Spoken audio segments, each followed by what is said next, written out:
আমাদের মধ্যে বেশিরভাগ মানুষ মনে করে আমাদের গরিব থাকার পেছনে আমাদের বাবা মা এবং ভাগ্য দায়ী। তো আজ আপনাদের এমন একটি গল্প বলবো যেই গল্পটি শোনার পরে ভাগ্য কিংবা বাবা মাকে দোষ দেওয়া বন্ধ করে দেবেন এবং এমন রাস্তায় এগিয়ে যাবেন যে রাস্তা আপনাকে ধনী হতে সাহায্য করবে। তাহলে চলুন গল্পটা শুরু করা যাক। অনেকদিন আগের কথা, এক পাহাড়ের নিচে এক অলৌকিক ক্ষমতা সম্পন্ন সাধু বসবাস করত। পাহাড়ের পাশে একটি গ্রাম ছিল, যেই গ্রামের মানুষ মাঝে মধ্যে বিভিন্ন সমস্যা নিয়ে সাধুর কাছে আসতো। সেই গ্রামে খুব গরিব এবং খুব ধনী দুজন ব্যক্তি বসবাস করত। গরিব ব্যক্তিটি প্রতিদিন সাধুর কাছে এসে অভিযোগ করত যে গড কেন তাকে গরিব বানিয়েছে আর তার পাশের বাড়ির ব্যক্তিকে কেন এত ধনী বানিয়েছেন। প্রতিদিন একই অভিযোগ শুনতে শুনতে সাধু একদিন বিরক্ত হয়ে ওই ধনী ব্যক্তিকে গরিব বানিয়ে দেয় আর গরিব ব্যক্তিকে একটি মাছ ধরার ছিপ দিয়ে বলে যে যা, এটা সঠিক ব্যবহার করে তুই ধনী হয়ে যাবি। অন্যদিকে ধনী ব্যক্তি তখনই সাধুর কাছে ছুটে আসে আর বলে যে বাবা, আমি গরিব হয়ে গেছি, আমাকে সাহায্য করুন। তখন সাধু তাকে একটি ছিপ দিয়ে বলে যে যা, এটা সঠিক ব্যবহার কর আর তুইও ধনী হয়ে যাবি। তারা দুজনেই এখন গরিব আর মাছ ধরার ছিপ ছাড়া তাদের দুজনের কাছে আর অন্য কিছুই ছিল না। তাই মাছ ধরার জন্য দুজনেই নদীর পাড়ে গেল। প্রথম দিন দুজনে 10টি করে মাছ ধরলো। যেই ব্যক্তিটি আগে থেকে গরিব ছিল সেই ব্যক্তিটি 10টি মাছ বাজারে বিক্রি করলো 2000 টাকায়। আর সেই টাকা দিয়ে সে তার পরিবারের জন্য ভালো খাবার কিনলো, বাচ্চাদের জন্য ভালো পোশাক কিনলো এবং সারা রাত মজা করে কাটালো। অন্যদিকে যেই ব্যক্তি গরিব হয়ে গেছিল সেই ব্যক্তিটি বাজারে 9টি মাছ 1800 টাকায় বিক্রি করলো। আরেকটি মাছ তার পরিবারের সবাইকে নিয়ে খেলো।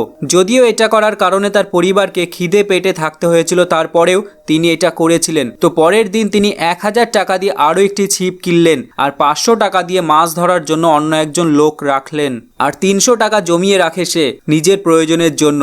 দ্বিতীয় দিন গরিব ব্যক্তি আবার মাছ ধরতে যায়। প্রথম দিনের মতো সে আবার 10টি মাছ পায়। সেই মাছগুলো বিক্রি করে 2000 টাকা পায়। সেই টাকা দিয়ে আলাদা আলাদা প্রয়োজনীয় জিনিস কিনে বাড়িতে নিয়ে যায় আর সবাই মিলে আনন্দ করে দিন কাটায়। অন্যদিকে যেই ব্যক্তি ধনী ছিল পরে গরিব হয়ে যায়, সেও মাছ ধরতে যায় আর সে দ্বিতীয় দিন 20টা মাছ পায়, যা থেকে 2টো মাছ তার পরিবারের সঙ্গে মিলেমিশে খেলো আর বাকি মাছগুলো 3600 টাকায় বাজারে বিক্রি করলো।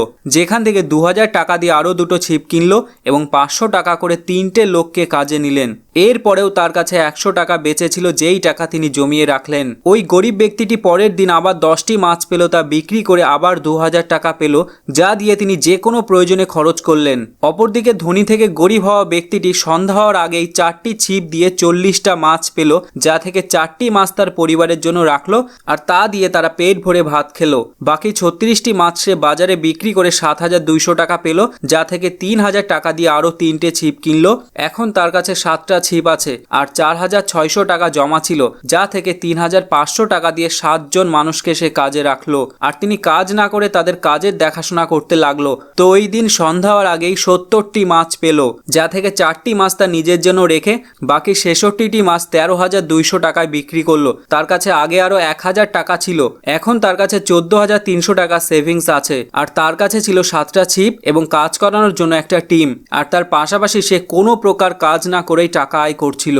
পরের দিন সে আরো কিছু ছিপ কিনলো, আরো কিছু লোককে কাজে নিয়োগ করলো এবং আগের থেকে অনেক বেশি টাকা ইনকাম করতে থাকলো। তো এইভাবে ব্যক্তিটি প্রতিদিন কাজ করতে লাগলো আর দেখতে দেখতে সে আগের চেয়ে অনেক ধনী হয়ে গেল এবং তার পুরনো বাড়ির চেয়েও আরো বড় একটি বাড়ি বানালো। তারপর তার কাজের দেখাশোনার জন্য ম্যানেজার নিয়োগ করলো আর পুনরায় সুখে শান্তিতে দিন কাটাতে লাগলো।